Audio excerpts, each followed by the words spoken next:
চালু করে দিল। আসিয়াকে বলতেছে, আসিয়া তোর ঈমান কতদূর আমি পরীক্ষা করব, তোর ঈমান কতদূর পরীক্ষা করব। আমার ভাইরা আসিয়াকে তার সংসদে নিয়েছে, তার আদালতে নিয়েছে, তার রাজভবনে নিয়েছে, তাকে উলঙ্গ করা হলো, সবার সামনে উলঙ্গ করা হলো। বলে আসিয়া এখনো সময় আছে, তুমি ঈমান ত্যাগ করো। বলে না, ঈমান ছাড়বো না। বলে আসিয়া পরিণতি কি হতে পারে জানো?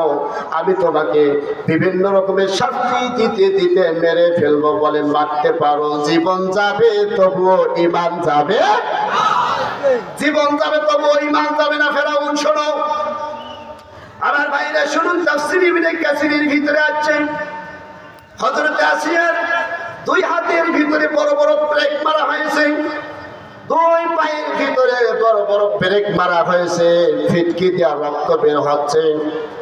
আসিয়ার গোটা শরীরে রক্তে রঞ্জিত হয়ে গেছে, চতুর্দিক থেকে আঘাত করতেছে ফেরাউন। কিন্তু আসিয়া বলে, ফেরাউন রে শোনো, জীবন যাবে তবু ঈমান দিব না।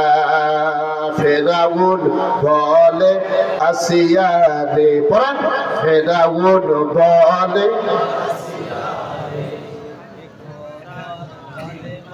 মুসার কালিমা সারিয়া দে।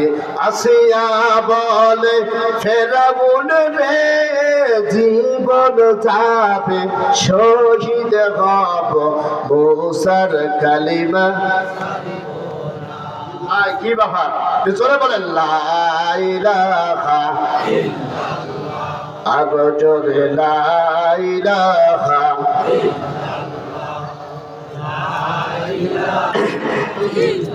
হযরত আসিয়া বলে, ফেরাউন রে শোনো, আমি তো মারা যাব, মৃত্যু আমার সামনে অনিবার্য, আমার মৃত্যু ছাড়া অন্য কোনো পথ নাই, তবে আমি তো শাহাদাত বরণ করব। আমার ভাইরা আসিয়া রব্বুল আলামিনের দরবারে ফরিয়াদ করলেন, ইয ক্বালাত রাব্বি ইবনিলি ইনদাকা বাইতান ফিল জান্নাহ। আল্লাহু আকবার। আসিয়া রব্বুল আলামিনের দরবারে দোয়া করলেন, রব্বুল আলামিন, ফেরাউন তো আমাকে মেরে ফেলবে, ফেরাউন তো আমার উপর অত্যাচার করতে করতে মেরেই ফেলবে। ও রব্বুল আলামিন, তোমার কাছে আমি আসিয়া দোয়া করলাম, দুনিয়াতে যত কষ্ট হোক, নির্যাতন হোক, আমি তোমার কাছে দোয়া করে দিলাম, রব্বুল আলামিন, তুমি যে জান্নাতে থাকবা, ওই জান্নাতের পাশে আমার জন্য একটি ঘর নির্মাণ করে দিও।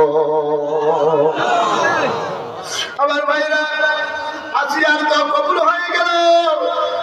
আল্লাহ রাব্বুল আলামিন বললেন, ও ফেরেশতারা, আবার আসিয়া আমার জন্য জীবন দিতেছে, আমার কাছে দোয়া করেছে, আমি যে জান্নাতে থাকবো, আমার জান্নাতের পাশে একটা ঘর চাই। ফেরেশতারে, আমি আমার বন্ধুকে দেখতে যাব, খালি হাতে যাব না। ও ফেরেশতারে শোনো, খালি হাতে যাব না, আমি আবার আসিয়াকে দেখতে যাব, তবে একটা জিনিস আমারে দাও, সেটা হলো আমাকে জান্নাতটা আমার হাতে তুলে দাও।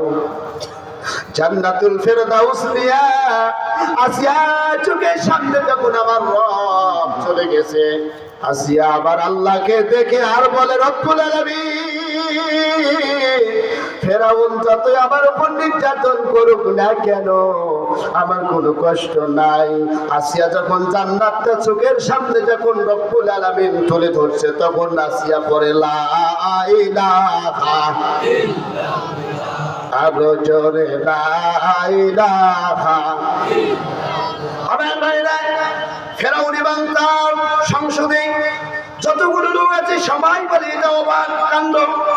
আসিয়ার পা দিয়ে ফিটকি দিয়ে রক্ত বের হয়, আসিয়ার হাত দিয়ে রক্ত বের হয়, কিন্তু আসিয়া মাঝে মাঝে মুস্কি হেসে, মাঝে মাঝে মুস্কি হেসে কালিমা পড়তেছে।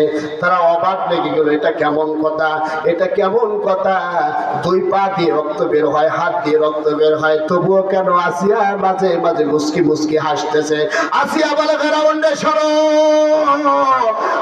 ফেরাউন শোনো, যেই রবের জন্য আমি জীবন দিতেছি, ওই রব আমার জন্য জান্নাতের একটি ঘর নির্মাণ করে আমার চোখের সামনে তুলে ধরেছে। আল্লাহু আকবার। আমার ভাইরা, তারা সবাই যখন অবাক লেগে গেল, এটা কেমন? আমার ভাইরা, আসিয়া চোখের সামনে জান্নাত পাচ্ছে, গোটা শরীরে রক্তাক্ত। আসিয়া কান্না করে না, শুধু মুচকি মুচকি হাসি দেয়। আর ফেরাউনকে ডেকে বলে, ফেরাউন রে শোনো, আমার আল্লাহ বলেছেন, ইন্নাল্লাযীনা আমানু ওয়া আমিলুস সালিহাতি কানাত লাহুম জান্নাতুল ফিরদাউসি নুজুলা। আল্লাহু আকবার। আবার ভাইরা, ফেরাউনকে বলে, ফেরাউন রে শোনো, যে আল্লাহর জন্য আমি জীবন দিচ্ছি, ওই আল্লাহ আমার চোখের সামনে জান্নাত ধরেছে তুলে, আমি আমার রবকে দেখে ফেলেছি, জান্নাত আমার চোখের সামনে। আর আমার মরার কোনো চিন্তা নাই, আমি মরে যাওয়ার সাথে সাথে জান্নাতে চলে যাব। আসিয়া কালিমা পড়তে পড়তে দুনিয়ায় থেকে শাহাদাত বরণ করলে। তোমরা যারা আসিয়ার উত্তরসূরি আছো মুসলমানেরা, কোরআন মুখে নিয়ে বাংলার জমিনে আবার যদি রক্ত দলের রক্ত দেব, আসিয়ার তো রক্ত মাখা দিন বাংলার জমিনে বাস্তবায়ন হবে। কথা বলেন ঠিক না বেঠে?